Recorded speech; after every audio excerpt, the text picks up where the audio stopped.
성경 말씀을 봉독합니다. 신명기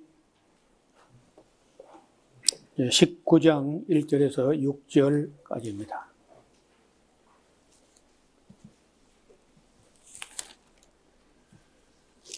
내 하나님 여호와께서 이 열국을 멸절하시고 내 하나님 여호와께서 그 땅을 내게 주심으로 내가 필경 그것을 얻고 그들의 각 성읍과 각 거옥에 거할 때에 내 하나님 여호와께서 내게 기업으로 주신 땅 가운데서 새 성읍을 너를 위하여 구별하고 내 하나님 여호와께서 내게 유업으로 주시는 땅의 전체를 삼고로 분하여 그 도로를 닫고 무릇 살인자를 그 성읍으로 도피케 하라.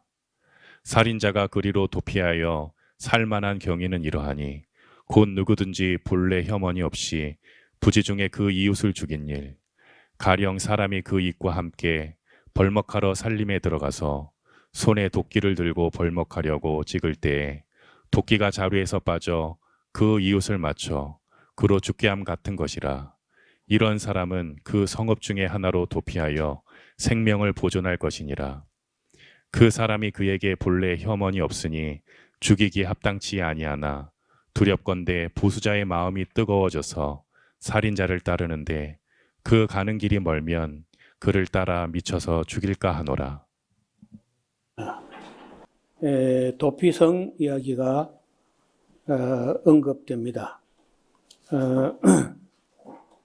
거기에다 이제 진작에 레위기에서랍니다 말씀하셨지만은 신명기는 이를 또 설명하는 입장이기 때문에 같은 말이 더러 반복되는데 반복됨으로 우리가 잊지 않게 됩니다.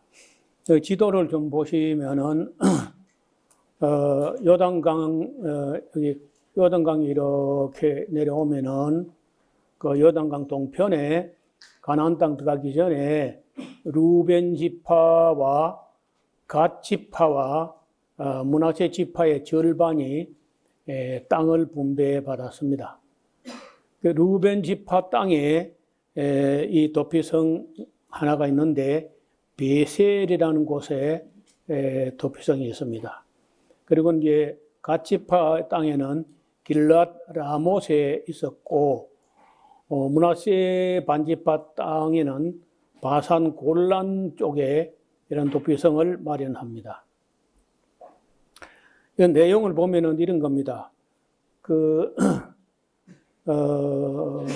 어떻든 이게 이제 뭐 요즘 말로 하면 과실치사나 과실치상, 다시 말하면은 고의성이 없이 정말 순수하게 과실로 말미암아서 상대방이 해를 끼쳤는데 이걸 해명하고 변명하고 재판하기 전에 피해자 가족들이 와서 감정적으로 보복을 해서 죽이는 수가 있다는 거예요.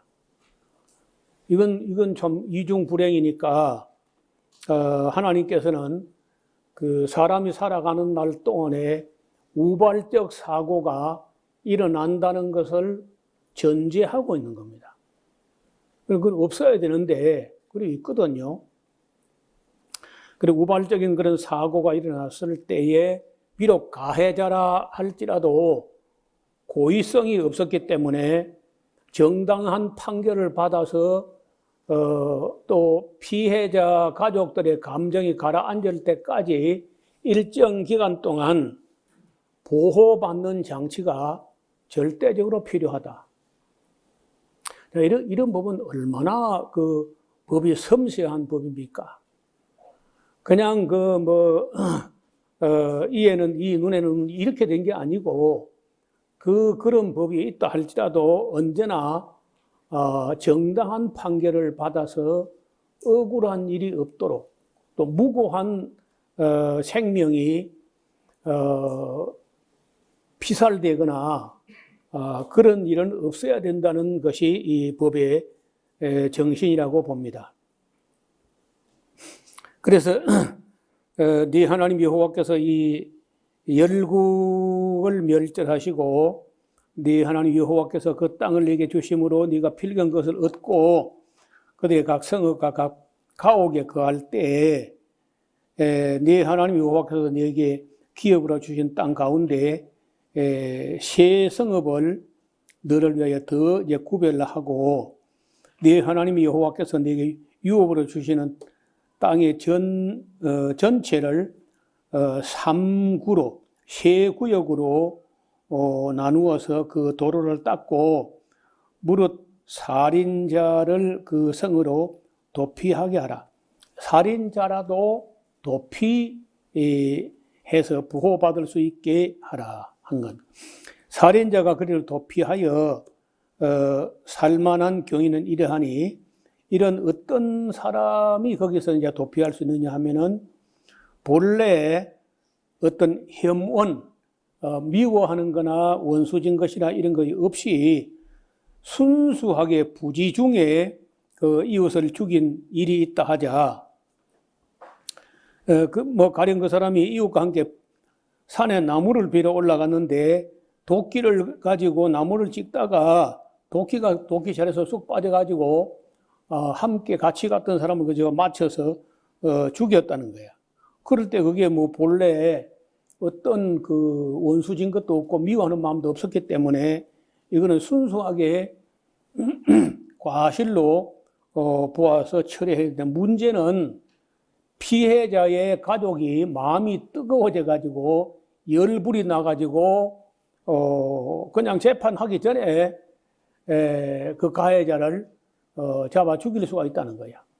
이런 일이 발생하지 않도록 그런 도피처를 마련해 가지고 그게 글쎄 내 생각에는 이것 너무 먼 것 같아. 여기 지금 지도를 보면은 요단강 동편에 세 곳이고 요단강 서편에 세 곳인데 이게 너무 부족해요. 내 소견으로 같으면은 뭐 이런 일이 흔치 않기 때문에 이제 많이 마련하지 않았지만은 저 생각 같으면요 각 지파마다 하나씩 있으면 좋겠어. 각 지파마다. 근데 이래 보면은 요단강 동편은 두 지파 반인데 세 곳이나 있고 요단강 서편은 9지파 반인데도 세 곳밖에 없다는 건 조금 불공평한 거 아니냐 그런 생각도 가끔 합니다. 그러나 거의 흔치 않은 일이기 때문에 이렇게 해 두셨는데 이러한 정신이 어쩌면은 이 법을 이대로 문자대로 적용하지는 않지만은 최근까지만 해도 이런 이 비슷한 일이 있었습니다. 우리나라에서는 과거 군사 정권 하에서 민주화 운동을 하던 사람들이 공안 검찰이나 이런 사람들이 잡으러 오면은 도피하는 곳이 뻔하죠. 명동성당. 딴 데 갈 데가 없어. 아니면 절간에 가서 숨어 있습니다. 절에. 이런 것을 이제 서양에서는 sanctuary movement. 이걸 이제 이거 참 성소 운동. 직역하면 그래요. 직역하면 성소 운동이다 하는 말인데 성경대로 하면은 살인자의 도피성, 도피성,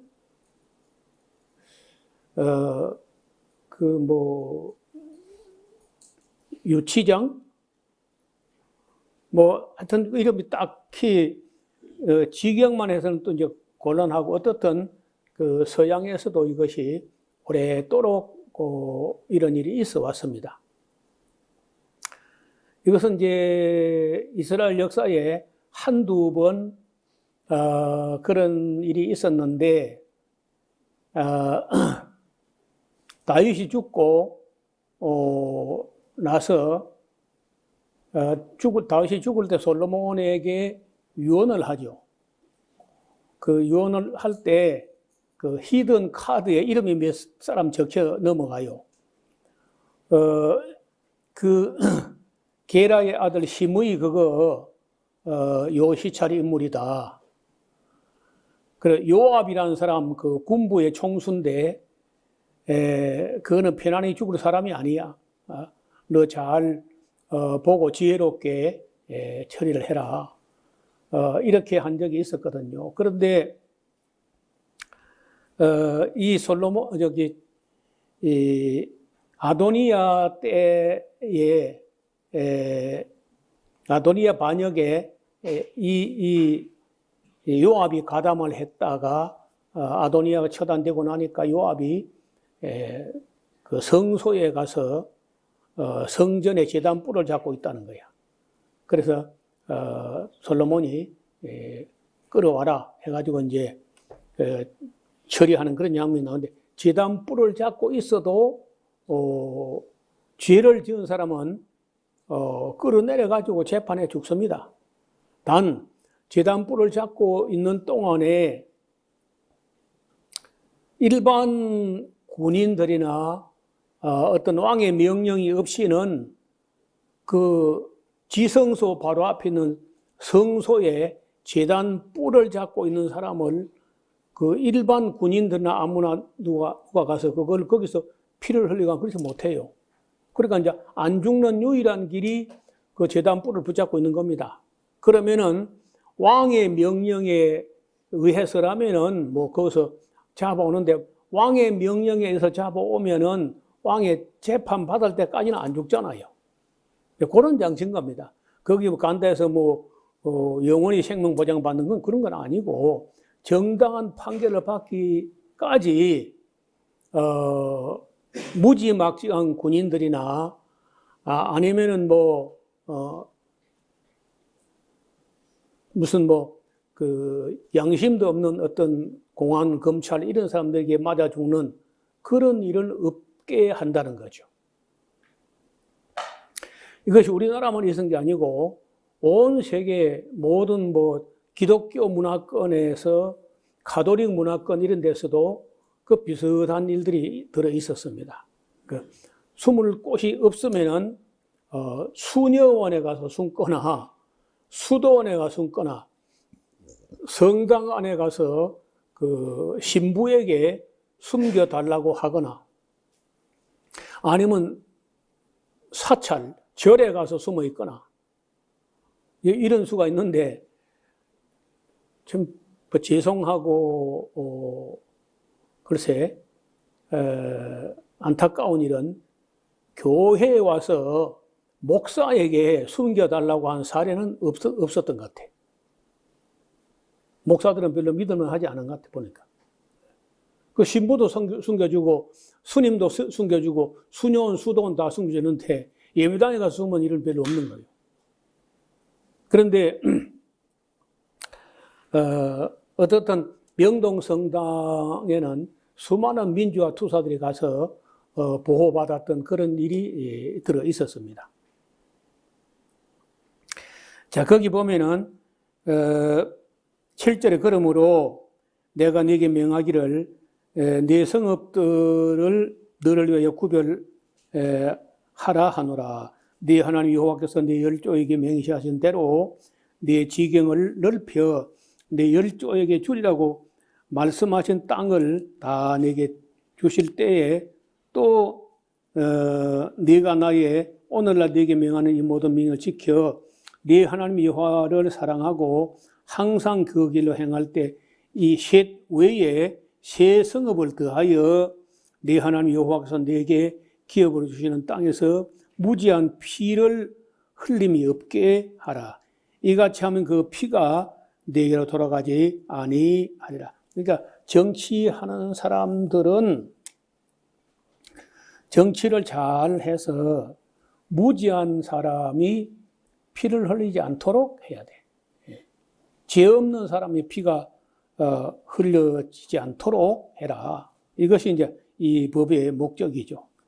근데 이제 그런 게 아니고 만약에 11절에 그러나 만일 사람이 그 이웃을 위하여 엎드려 그를 기다리다가 일어나 고의적으로 이제 그를 쳐서 그 생명을 상하여 죽게 하고 그 한 성읍으로 도피하거든 그 본성읍 장로들이 그 사람을 보내어 그를 거기서 잡아다가 보수자의 손에 넘겨 죽이게 할 것이니라.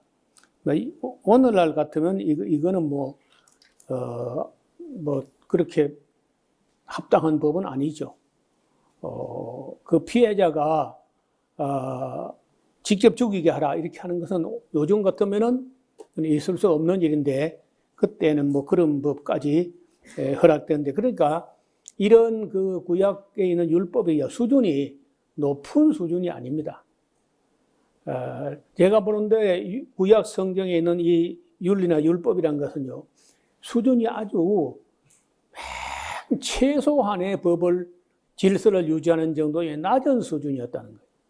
따라서 여기는 율법을 다 지킨다 할지라도 그거 가지고 하나님 앞에 의롭다함을 받지 못한다는 거예요. 수준이 너무 낮다는 거죠. 그래서 예수님이 오셔가지고 옛사람에게 이렇게 하라 하였다는 것을 너희가 들었으나 나는 너희에게 이르노니 하면서 훨씬 더 높은 수준을 말씀하신다고. 그리고 따라서 너희의 의가 서기관이나 바리새인만큼도 못해가지고는 결단코 천국 가지 못한다. 그래서 신약시대에 와서 더 법의 기준을 더 높이고 또 신약시대보다 종교개혁 시대 이후 종교개혁 시대 이후보다 오늘 민주화 시대 이후는요 좀 더 법을 섬세하게 만들어가지고 그 약자를 보호하는 법을 더 완벽하게 만들어 가야 돼요. 그래서 지금도 우리가 국회의원들에게 어마어마한 그런 예산을 세워가지고 국회의원 299명에다 거기다가 한 국회의원당 그 참모들을 몇 사람씩을 붙여가지고 그렇게 우리가 법을 잘 만들어서 뭘 하는 거냐 하면요 국민을 편안하게 해달라는 겁니다. 국회의원들을 우리가 뽑아 세운 것은 정치하는 사람들이 못된 일 못하게 견제도 하고 그다음에 이제 국정감사도 하고 그리고 예산도 너무 펑펑 쓰지 못하게 하고 해서 국민을 편안하게 정치하도록 그렇게 국회를 보냈기 때문에 여러분 국회의원은요 여당 야당 할 것 없이 국회의원은 정부 편이 되면 안 되는 거예요. 원래가 국민 편이 돼야 돼. 정부라고 하는 것은 5년 동안의 용역업체나 마찬가지야. 그 기간제 업체라 업체. 그건 국가가 아니라고.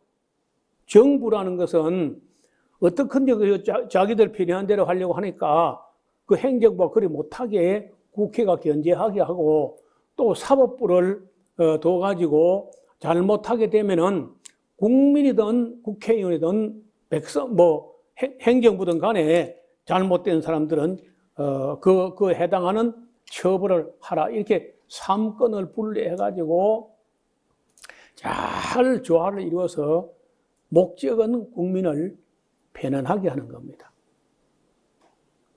그게 지금까지 잘 안 돼.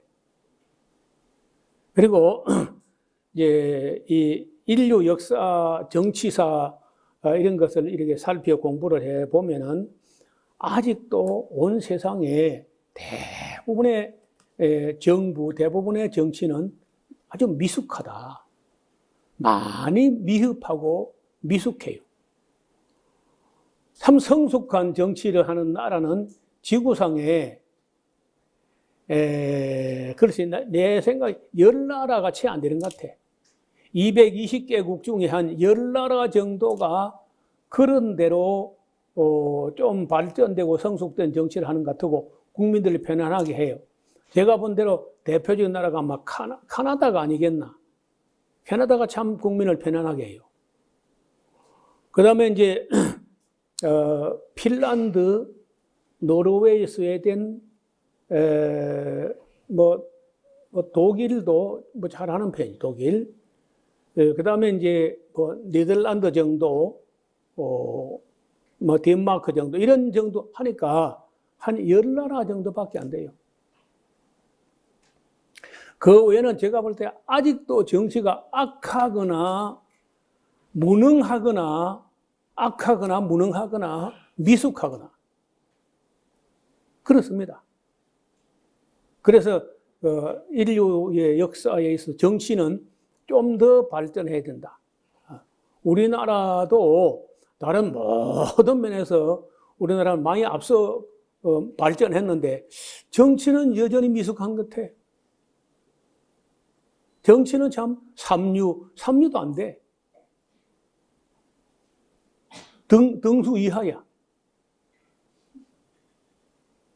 그래서 우리가 참 이걸 어떻게 하면 되겠는가? 어제도 보니까 우리나라 정치가 어떻게 하면 발전할 수 있겠는가? KBS 심야 토론하는 것 같더라 보니까. 토론 전에는 좀 봤는데 지금 안 봅니다. 토론하는 사람도 수준이 안 돼 보니까. 아마도 내가 나가야 될 것 같아요. 토론에. 형 속상해. 저렇게밖에, 정치학을 공부했던 사람 저렇게밖에 머리가 안 돌아가나, 저게. 많이 속상해요.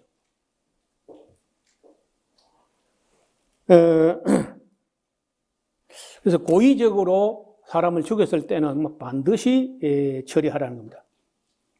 13절, 네 눈이 그를 긍휼히 보지 말고 무지한 피 흘린 죄를 이스라엘에게 죄하라. 그리하면 네게 복이 있으리라. 네 하나님 여호와께서 네게 주어 얻게 하시는 땅 곧 네 기업된 소유의 땅에서 선인의 이때는 먼저 선자입니다. 선인이 정한 네 이웃의 경계표, 지계표를 이동하지 말지니라. 사람이 15절 아무 악이든지 무릇 범한 죄는 다 한 증인으로만 정할 것이 아니요 두 증인의 입으로나 세 증인이 입으로 그 사건을 확정할 것이며 만일 위증하는 자가 있어 아무 사람의 악을 행하였다 말함이 있으면은 그 논쟁하는 양방이 같이 하나님 앞에 나가 당시 제사장 앞에 설 것이요 제사장은 자세히 사실을 조사해 가지고 그 증인의 위증인이라 그 형제를 거짓으로 무함한 것이 판명되거든 그가 그 형제 행하려고 꾀한 대로 그에게 행하여 너에게 죄 중에서 악을 지하라. 목적은 악을 지하는 겁니다. 그리하면 그 남은 자들이 듣고 두려워하여 이후부터 이런 악을 너희 중에서 다시 행치 아니하리라. 네 눈이 긍휼히 보지 말라. 생명은 생명으로 눈은 눈으로 이는 이로 손은 손으로 발은 발론이라. 자, 이 법, 이 21절에는 이 법, 눈에는 눈, 생명은 생명, 이에는 이하는 이 말을 자칫 아직도 바로 해석하지 못하고 오해하는 사람들이 많은데 이 법의 기본 정신은 이 법이 왕의 법이라는 겁니다. 개인의 윤리 행동 지침이 아니고 왕의 법이란 말은 다른 말로 렉스 탈리오니스라고 하는 이 말은요. 렉스 왕의 법이고 재판장의 법이라는 거예요. 재판할 때 이에는 이만큼 눈에는 눈만큼 배운 것은 배운 것으로 이렇게 공평하게 재판하라 그런 뜻이지 개인이 행동을 그리 하라는 말이 아니라는 거예요.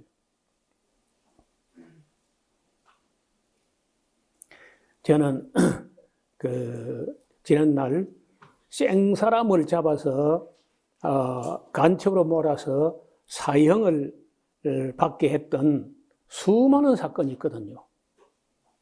건수로만 100건이 넘어. 내가 기록해 갖고 있는 것만 해도. 그런데 거기 그 엉터리 재판했던 공안 검사들 처벌 안 받았습니다. 오랜 세월이 지나가지고 그 사실이 드러나는데 아무 처벌도 없고 책임도 묻지 않았어요. 근데 그 순전히 고의로 한 거거든, 고의로. 그런 거 여기 보면요. 그렇게 악의적으로 고의로 무함하려고 했던 자가 있다면은 그에게 행하려고 했던 것을 바로 그 사람에게 대갚아 주라고 되어 있어요. 성경에. 그 정도 했다면은 검찰들이 일반 사람들은 죄 없는 사람들을 고소하면요 무고죄로 걸려 들어갑니다. 그리고 검찰도 생사람을 잡아서 없는 죄를 고문을 가지고 죄를 만들어 뒤집어 씌웠으면요 그것도 검찰도 무고죄 아닙니까? 검찰도. 그 왜 검찰은 무고죄 안 걸리는 거예요? 내가 대통령이 되면요 검찰도 무고죄 걸린다. 가중처벌해야 돼. 지식을 가지고 법리 상식을 가지고 악을 행했으니까 그런 죄는 더 크게. 그래서 검찰이 기소할 때는요 굉장히 조심을 하게. 증거 없이는 함부로 기소했다가 자기 대받아 가지고 그 처벌을 자기가 되돌려 받는 걸로 엄하게 해놓으면요 검찰이 조심할 겁니다.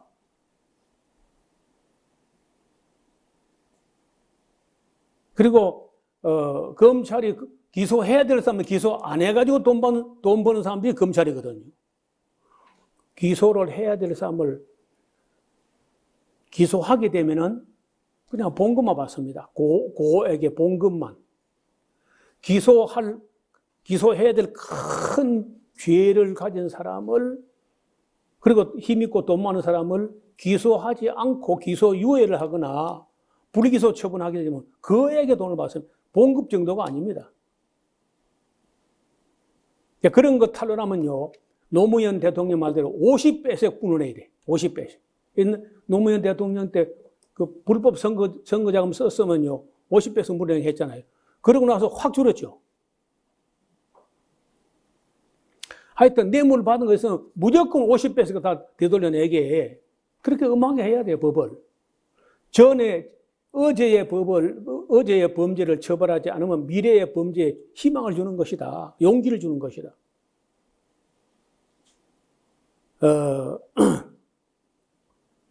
그래서 이런 그 성경에 있는 법을 보면요. 10분 공정하게 되어 있는데, 그래도 제가 볼 때 더 세밀하게 더 법을 만들어야 돼요. 어떤 판검사나 이런 사람들이 죄 없는 무고한 사람들을 죄인으로 몰아서 억울한 재판을 했을 때는 그 형벌을 판사, 검사가 다 함께 지도록 그렇게 해놔야 됩니다. 그래 해야 국민 중에 억울한 판결을 받는 사람이 없지는 않겠지만 줄어든다는 거죠. 그런데 아무도 이 문제를 가지고 뭐 사법 개혁 어떻게 하지 구체적으로 말하는 사람이 별로 없어요. 저는 오래전부터 그 법조인들 세계에 대해서 이런저런 책을 읽어보고 그 부조리한 세상을 고발한 그 검사하다가 속이 뒤집어져 가지고 때려치우고 검사 사직하고 변호사 개업한 사람들이 여럿이 있거든요. 검사하다가 도대체 양심에 못 하겠다는 거예요. 그래서 그런 세상을 조금 제가 압니다. 그래 어떻게 알게 되냐면 그런 사람들이 고백록처럼 자서전을 쓰니까. 지금 그 우리 사회에서 우리나라 법조인 중에 대한민국 법조인 중에 양심이라고는 한승헌 변호사. 한승헌 변호사 아주 꼬장꼬장한 말라가지고 그런 어른이 있는데 연세가 지금 많아요. 이분이 써내는 우리 한국, 이 대한민국의 법조 풍경에 대해서 산증인이야. 온갖 악한 재판들을 지켜보면서 그걸 다 하나도 잊어버리지 않고 그 기록으로 남겨 있다가 이 책을 시리즈가 쭉 계속 나오는데 아마 책이 많을 겁니다. 그런 것도 우리가 좀 좀 공부를 해놓을 필요가 있어요. 20장은 전쟁이 났을 때 이야기인데 20장 네가 나가서 대적과 싸우려 할 때에 말과 병거와 민중이 너보다 많은 걸 볼지라도 그들을 두려워 말라. 애굽 땅에서 너를 인도하여 내신 네 하나님 여호와께서 너와 함께 하시느니라. 너희가 싸울 곳에 가까이 가거든 제사장은 백성에게 나가서 고하여 그들에게 이르기를 이스라엘아 들으라. 너희가 오늘날 너희의 대적과 싸우려고 나왔으니 마음에 겁내지 말며 두려워 말며 떨지 말며 그들을 위하여 놀라지 말라. 너희 하나님 여호와는 너희와 함께 행하시며 너희를 위하여 너희 대적을 치고 너희를 구원하시는 자신이라 할 것이며 유사들은 백성에게 고하여 이르기를 새 집을 건축하고 낙성식을 행치 못한 사람이 누가 있나? 그 사람은 집으로 돌아가라. 전사하면 이 사람아 타인이 자네 집에 가서 낙성식 하지 않겠는가? 하고 새 집을 짓고 낙성식을 못하고 집들이를 못한 사람은요, 비록 전쟁이 났을지라도 집으로 돌려보내라는 거야. 제가 이 부분을 읽다가요, 충격을 받았어. 역시 우리 하나님은 멋쟁이다. 나는 이런 대통령 한 번도 본 적이 없어. 푸틴 하는 거와 지금. 집에 들어간 노인까지 불러내가지고 전쟁마다 내보내, 지금. 하기야 노인이야 뭐 전쟁 나도 괜찮아. 살 만큼 살았으니까. 나는 전쟁 나면 우리 같은 늙은 사람 나가야 돼. 젊은 사람 집에 있고. 맞죠? 우리는 살 만큼 살았잖아요. 근데 새파랗게 인생을 살아보지도 못하는 애를 내보내면 어떻게 그래? 또 6절 봐. 포도원을 만들고 그 과실을 먹지 못한 자가 있느냐? 그는 집으로 돌아갈지니 전사하면 타인이 과실을 먹을까? 이봐요. 이 포도원도 글쎄 뭐 오늘날 우리가 땅을 다 조상 대대로 개간해가지고 옥토를 만들어 놓은 거 뭐 이런 게 아니고 산지 같은 항무지나 이런 걸 개간을 해가지고 밭을 만들어가지고 거기다가 포도나무를 심어가지고 첫 해는 열리지도 않지만 열려도 따고 이듬해도 열려도 따고 3년째도 열려도 따는 거야. 열어도 4년째는 하나님께 바치고 5년째 네가 열매를 먹어라. 그럼 그 포도밭을 개간하고 포도나무를 심고 그까지 얼마나 정성을 기울였는데 첫 열매를 따보고 싶은 그 욕망이 있을 거 아니야, 사람마다. 근데 만약에 그 포도나무를 심어가지고 그 첫 열매를 따보지 못한 사람이 있느냐? 근데 전사하면 다른 사람이 그 첫 열매 딸 거 아니냐? 그건 너무 억울하다. 그러니까 그런 사람 집으로 돌려보내라는 거야. 나는 그런 대통령 단 한 명도 본 적이 없어. 뭐 동서고금을 통해서 없는 거라. 7절입니다. 여자와 약혼하고 그를 취하지 못한 자가 있느냐?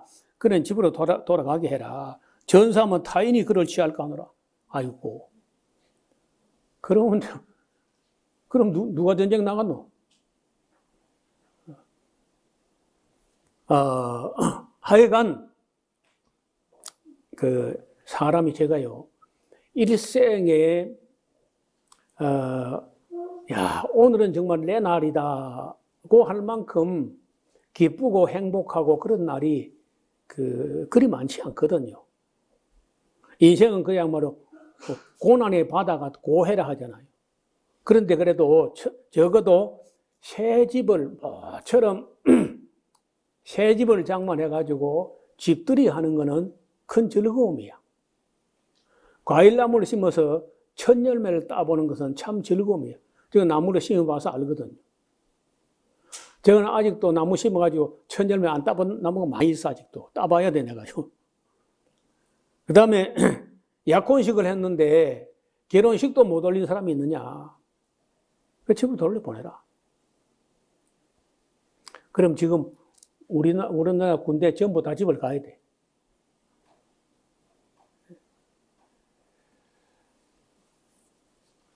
이게 제가 볼 때 인생의 3대 희락이다. 사람이 일생에 누려본 한 3번의 큰 기쁨의 날이 아니겠나. 하나님께서는 비록 전쟁이 났을지라도 그런 기회를 빼앗고 싶지 않다는 거예요. 그만큼 그런 정도는 누리게 해야 되지 않겠나. 이게 하나님 뜻이라는 거예요. 제가 요새 우리 교회 뭐 따로 새벽 기도를 뭐 안 하니까 좀 다릅니다만은, 제가 원주 있을 때, 밀양 있을 때는요, 젊은 전도사나 젊은 부목사나 이런 사람이, 결혼하면요, 결혼하고 나서 1주년까지는요, 새벽 기도 면제. 그래. 그랬더니 뭐, 우리 목사님 짱이다, 뭐, 그런 적이 있었어요. 하나님이 멋쟁인데, 목사도 그러죠. 멋쟁이로 해야지. 왜냐면 하나님은 정말 멋있는 분이에요. 우리가 몰라서 그렇지, 알면 알수록 하나님 참 멋쟁이라는 거예요. 제가 이 신명기 20장을 보다가 다른 데는 이런 말이 없거든요. 너무 큰 충격을 받은 거예요. 우리는 언론 볼 때 그냥 하나님이 뭐 이런 뭐 죽여서 악을 제하라 뭐 이거 죽이라 이렇게 하니까 너무 그 무자비한 거 아닌가 뭐 이런 생각을 하는데, 목적은 악을 제하는 겁니다. 더 많은 사람을 보호하기 위해서 악을 제하는 거예요. 시범 케이스로. 8절입니다. 유사들은 오히려 또 백성에게 구하여 이르기를, 두려워서 마음에 겁내는 자가 있느냐.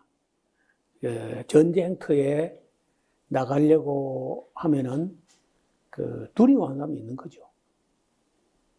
제가 군에 있을 때 6.25 훈련이라는 훈련이 있어요. 군인들 다 1년에 한 번씩 꼭 가는데 다 싫어합니다. 꼭 한여름에 한탄강에 그 6.25 훈련 받으러 가는데, 그 절벽에서 굉장히 높아요, 그 절벽이.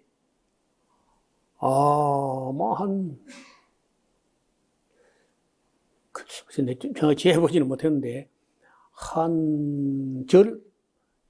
그 바위가 깎아지는 그 절벽인데 한 30m 넘을 것 같아요. 거기 이제 위에서 밧줄을 타고, 3번 만에 땅에 닿아야 돼. 껑충 해가지고 밧줄을 놓으면, 주로 내려가다 밧줄 잡으면 두 발을 약간 벌리면 벽에 탁 붙고, 또 껑 점프하면 또 쭉 내려가다 또 한번 턱 서고 이렇게 이제 해서 3번 만에 땅에 닿는데, 다 하는데, 아니, 중위가 장교인데 오줌을 싸는 거예요. 못 뛰어내려. 그래가지고 다 그 사병들이 저래가지고 전쟁 나면 중위 잘하겠다, 소대장 잘하겠다. 그렇게 겁이 많은 거야. 그 담력 훈련을 뭐 하죠. 그런데 성경 보면요, 이 너무 겁이 많아가지고 뭐 선천적으로 어떤 공황장애가 있다든지 어떤 그런 겁쟁이가 있거든요. 저도 사실 겁이 많은 사람인데, 저는 뭐 그거 할만 하더라고. 처음에 조금 보면 겁나요. 근데 원리가 딱 보이잖아, 원리가. 그러면 그 뭐 하면 다 돼요. 그리고 이제 그 강을 도강하는데 짚라인 타듯이, 짚라인이야 그 안전벨트, 안전꼬리 다 해가지고 이렇게 하니까 뭐 정말 안전해요, 그거는. 그 뭐 사고 안 나지. 근데 그런 거 아니고, 로프를 여기 와이어를 언덕 위에서 이렇게 아주 강 건너편까지 매놓고 이렇게 하는데, 거기다 도르래를 손 2개만 붙잡으면, 안전벨트 이런 거 없습니다. 안전고리 없고, 손 2개만 딱 붙잡고요, 절벽에서 뛰는 거야. 그러면 애인이 있나? 애인이 있습니다. 애인이 이름 복창하고 하강하면 이제 막 영자야, 순자야, 하고 눈 지그까 내려가는 거예요. 그 눈 감으면 안 돼요. 이래 쭉 처음에 직 하다가 굉장히 빨라지거든요. 그럼 저 밑에 뭐 하얀 깃대 들고 있는 사람 장교가 있는데 위에서요 깃대를 탁 들면은 이렇게 다리 들고 내려가면서 다리를 엉덩이가 밑으로 빠지고 다리가 위로 올라가게 이렇게 V자 형태게 이렇게 타 올리는 거야. 그럼 밑에 깃발을 탁 내려면요 손을 놔야 돼. 손을 놓으면은 그 길로 물로 평 하고 떨어지는 겁니다. 그때 어떤 사람은요 겁이 나서 눈을 못 떠. 눈을 못 뜨고 깃발도 못 봐. 그럼 계속 가. 그럼 어찌 되죠? 저 밑에 그 와이어 끄트머리 가면요. 자동차 타이어 튜브를 한 10개쯤이나 이렇게 막, 끝에다 눈을 떠야 되는데 눈을 꼭 감은 사람이 있다고. 그러면 빵 떨어져가지고 그 꼬무티가 튕겼다가 또 뒤로 나자빠져가지고 난리 굿이 나는 거지. 그런 거 뭐, 쪼글뛰기 5만 번 실시 막 이런 거 하거든요. 5만 번 안 해요. 한 500번 안 하지. 한 50번 시키면서 꼭 그 조교들이 겁주려고 쪼글뛰기 5만 번 실시 이렇게 한다고. 그러니까 거기 가서 뭐 군인들 그 유격 훈련 받고 막 죽을 고생해서 여름에 땀 삐삐 흘리고 이런 그런 훈련을 하는데 보면 이제 겁쟁이가 드러나는 거야. 나도 겁쟁이에 속하는데 나보다 훨씬 겁 많은 사람이 많아요. 막. 여기 성경 보니까요. 너무 겁내는 사람은 집으로 돌려보내라는 거야. 그 사람 데려가면은 그 사람 겁내는 것 때문에 딴 사람도 전염돼가지고 그 공포심이 다 확산돼가지고 다 마음이 약해져 전쟁 못한다. 하나님이 이런 것까지 신경을 써. 그렇죠? 두려워서 마음에 겁내는 자가 있느냐 그는 집으로 돌아갈지니 그 형제들의 마음도 그의 마음과 같이 떨어질까 하노라 하여 백성의 길을 필요한 후에 군대 장관들의 무리를 거느리게 할지니라. 네가 어떤 성읍에 나가서 치료할 때 먼저 평화를 선언해라. 화평하기로 먼저 선언해라. 해서 이제 성문을 열면은 한 사람도 안 죽이고 조용히 대화를 끝내야 돼. 그런데 끝까지 이 12절에 만일 너와 평하기를 싫어하고 너희를 대적하여 싸우려 하거든 너는 그 성을 에워쌀 것이며 네 하나님 여호와께서 그 성을 네 손에 붙이던 너는 그 칼날로 그 속의 남자를 다 쳐 죽이고 오직 여자들과 유아들과 육축과 무릇 그 성중에 네가 탈취한 모든 것을 네 것이 취하라. 네가 대적에 탈취한 것이니까 네 하나님 여호와께서 네게 주신 것이 너는 그것을 나누면 된다. 할 수 있으면은 전쟁을 해서 피 안 흘리고 싸움 안 하고 항복을 받는 게 제일 잘하는 거야. 여러분 항복한다는 것은 사실 굴욕적이고 부끄럽고 누가 세상에 항복하고 싶겠어요. 그래도 백성들이 군인들이 죽는 걸 생각할 때 안 죽어야 되니까 그 항복을 해야 되는 거죠. 또 성경은 항복하면은 죽이지 않도록 하는 겁니다. 여러분 2차 대전 말기에 독일은 진작 항복을 했는데 일본이 끝까지 항복 안 하고 버텼잖아요. 일본은요, 일본 사람 1억 명이 다 산화, 다 죄가 되어도 항복 안 한다. 그리고 큰 소리 뻥뻥 쳤거든요. 그런데 그 일본 폭격을 맡은 미 공군이 융단 폭격을 해요. 그야말로. 그렇게 하니까 원자탄 던지기 전에 그냥 다 죽는 겁니다. 그냥 완전히 달 표면처럼 돼가는 거예요. 그런데도요, 항복을 못합니다. 왜 항복 못하냐? 미국 사람은 사람이고 일본 천황은 신이라는 거예요. 신이 어떻게 사람에게 항복을 하느냐? 백성이 다 죽어도 항복 못한다는 거예요. 그래 이제 그 일본에는요, 지하 땅굴을 어마어마하게 파가가지고 대본령이라고, 대본령.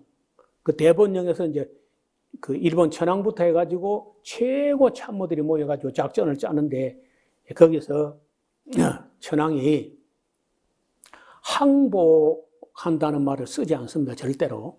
하지 않고 전쟁을 끝낸다.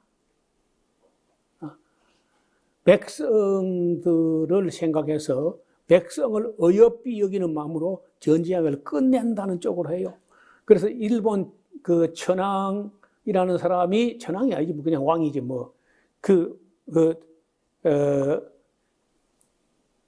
파리로 오금 방송이라고 하면서 내보낸 내용을 보면요, 아무리 들어도 무슨 말인지 모릅니다. 무슨 말인지 단 그 내용 속에 계속 싸우겠다 그 말은 없어요. 그래서 이제 잘 새겨보면은 전쟁을 끝내겠다는 얘기야. 이거 그 지질이 못난 것들이 주제에 신이랍시고. 내가 여러분 그 일본 왕이 항복 방송한 거 나중에 그 우리말로 번역한 걸 한번 오리온을 생각 보세요. 무슨 말인지. 항복을 할 때 백성을 위해서 항복하는 게 옳습니다. 지금 이제 좋은 사례가 있는데 우크라이나. 자, 저희가 어떻게 될까요? 내가 볼 때 아무리 봐도 푸틴이라는 사람의 더러운 전쟁이죠. 더티워야, 더티워. 더러운 전쟁이. 자존심 전쟁이거든. 아무것도 아니야.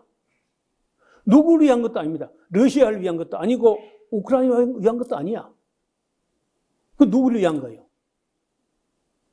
푸틴을 위한 거, 푸틴이 위한 것도 아니지. 내가 볼 때 지금 전쟁은 마귀를 위한 거. 아무 누구에도 유익이 없어. 그래서 미국의 재래식 무기 장사 조금 덕을 볼는지 모르겠어요. 하여간 지금 러시아 쪽에서는 러시아를 위한 전쟁도 아니고, 러시아가 무슨 이익 본 거 있나요?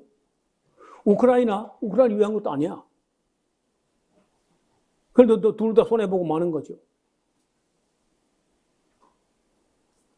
그래서 정당한 전쟁은 거의 없어요. 다 전쟁은, 제가 보는 전쟁은요, 99.9%가 더러운 전쟁이에요. 어떤 전쟁이라도 조사해보면요, 연구해보면 더러운 전쟁입니다.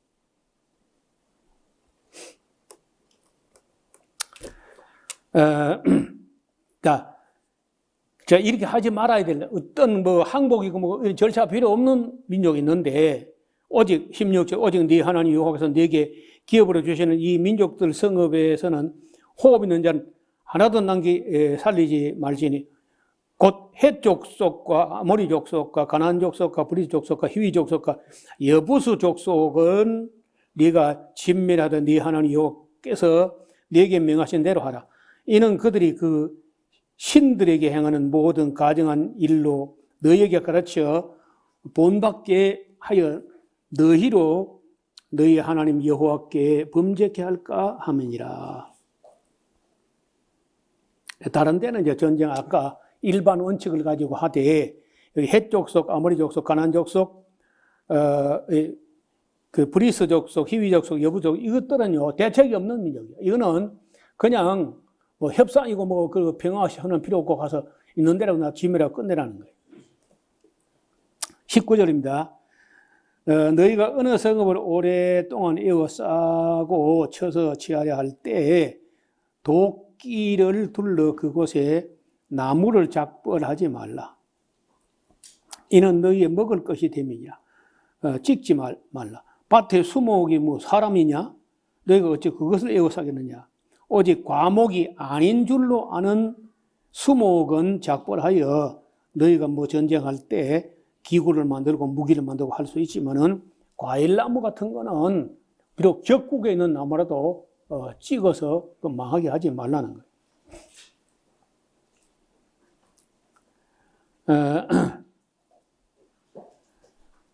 인류 역사는 어쩌면요 전쟁의 역사라고 할 수 있습니다. 하워드 지인이라고 하는 보스턴 대학의 종신 교수직을 수행하다가 얼마 전에 돌아가셨는데 제가 참 존경하는 학자 중에 한 분이에요. 미국의 진보적 역사학자인데 이분이 2차 대전 때 전투기를 몰고 독일 땅에 가서 폭탄을 던졌던 사람이에요. 그때는 그것이 폭탄도 던지면서 던지고 뭐 하고 이제 왔는데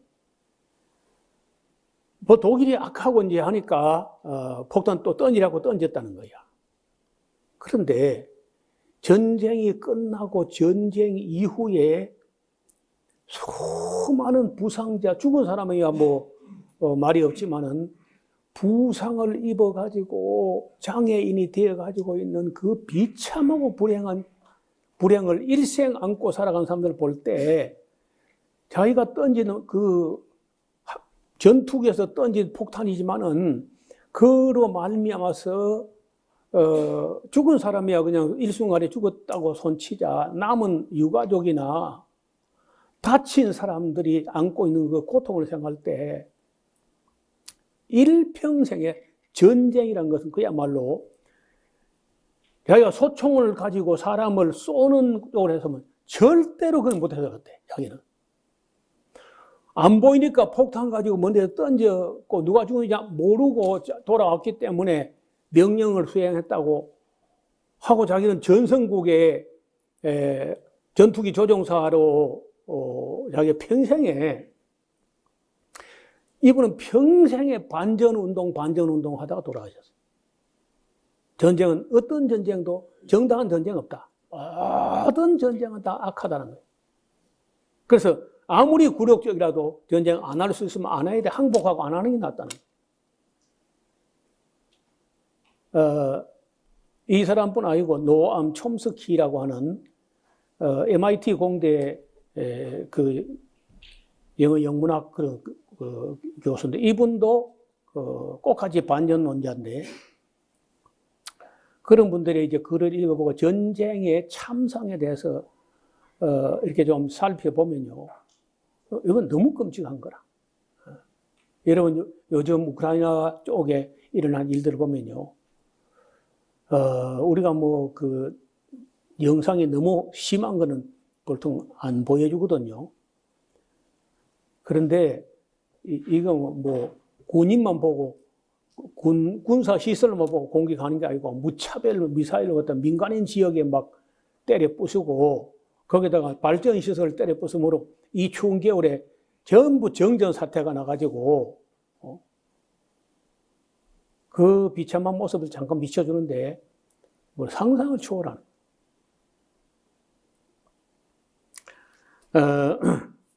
그래서 우리 이 신명기 20장에는 전쟁에 관한 대원칙이 있다는 거예요.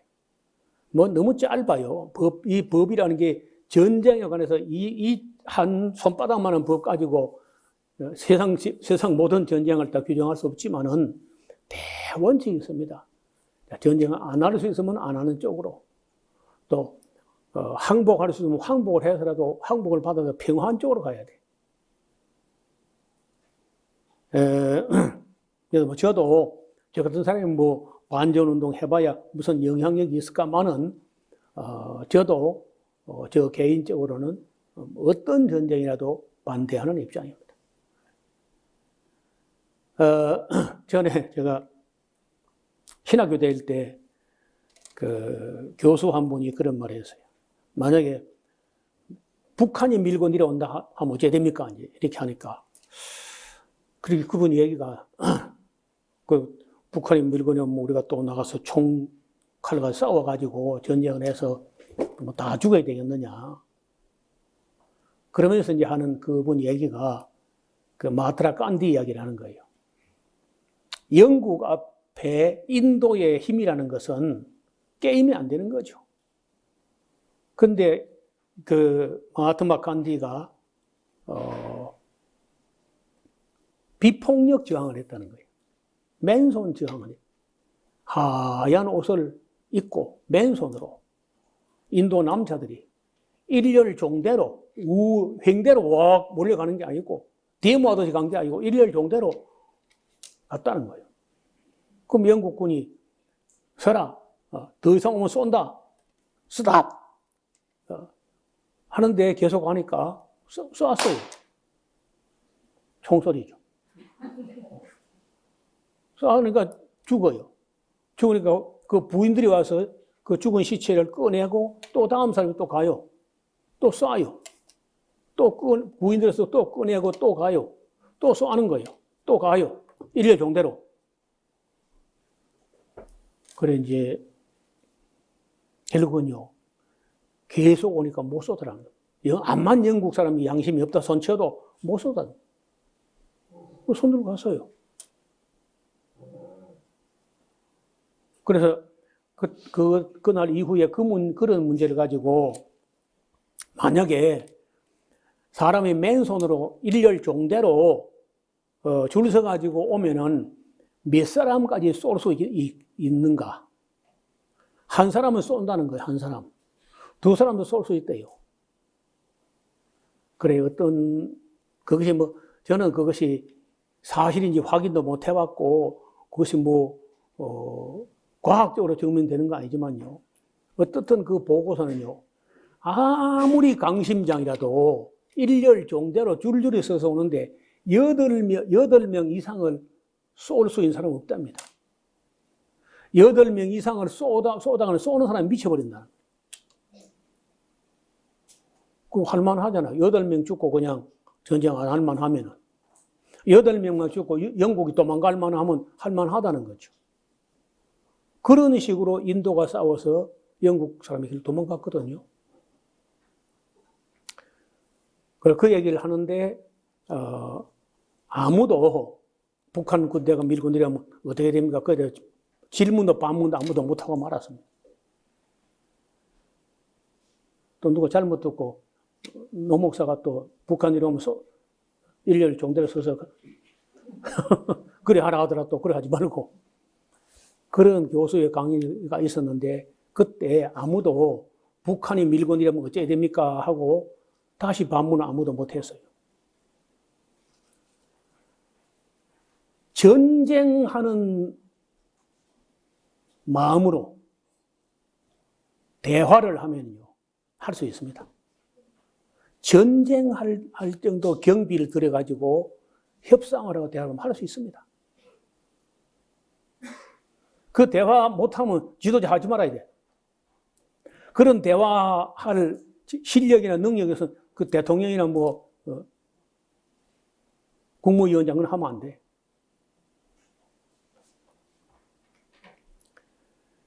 대부분의 전쟁은요, 대화를 하지 않습니다. 대화를 하면 전쟁을 못하니까.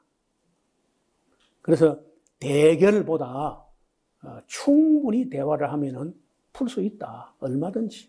전쟁하는 경비, 전쟁하는 노력, 전쟁의 희생만큼만 마음먹으면요, 못할 대우는 없다는 거예요. 그래서 반전론자들은 대개 저와 같은 얘기를 합니다. 여러분들 이런 문제에 대해서 단지 그저 성경에 이렇더라 하고 끝내지 말고 지금 현재가 또 그 우크라이나 러시아 전쟁이 일어나고 있는 그런 입장에서 한번 깊이 생각해 볼 수 있는 그런 기회가 될 수 있기를 바랍니다. 하나님 아버지, 하나님께서 어떠한 약자라도 또 어떠한 억울한 피도 이 땅에 흘려지지 않기를 바라시는 마음으로 이런 도피성을 마련하시고 또 전쟁에서 평화를 먼저 선포하고 평화를 위해서 대화하도록 말씀하신 것을 우리가 배웠습니다. 오늘 이 대명천지에 우크라이나 같이 가난하고 약한 나라를 러시아 같은 강대국이 무차별적이게 공격을 함으로써 얼마나 많은 억울한 피가 흘려지고 있는지요. 인류는 유엔이 있고 뭐 큰 나라가 있고 지혜자가 있고 철학자가 있고 하지만 아무도 이게 답을 내놨지 못하고 있습니다. 하나님께서 우리 모두에게 지혜를 주셔서 이 땅에 특별히 이 남북이 세계에서 가장 많은 무기를 쌓아놓고 대치하고 있는 이 땅에 다시는 피 흘리는 전쟁이 일어나지 않도록 은혜를 베풀어 주옵소서. 평화의 길을 찾을 수 있게 하시고 대화의 길을 찾아낼 수 있도록 지혜를 더하여 주옵소서. 예수님 이름으로 기도드리옵나이다. 아멘.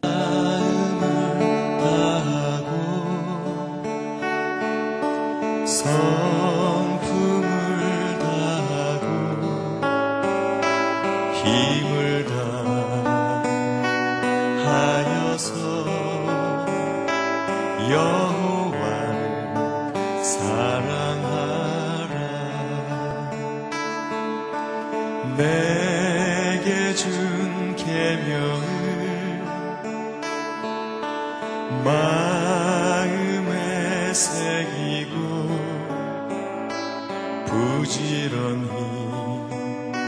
부지런히 이웃에게 전하여라. 그러면 내가 짓지 않은 큰 집을 주리라. 내가 심지 않은 과실을 먹게 하리라.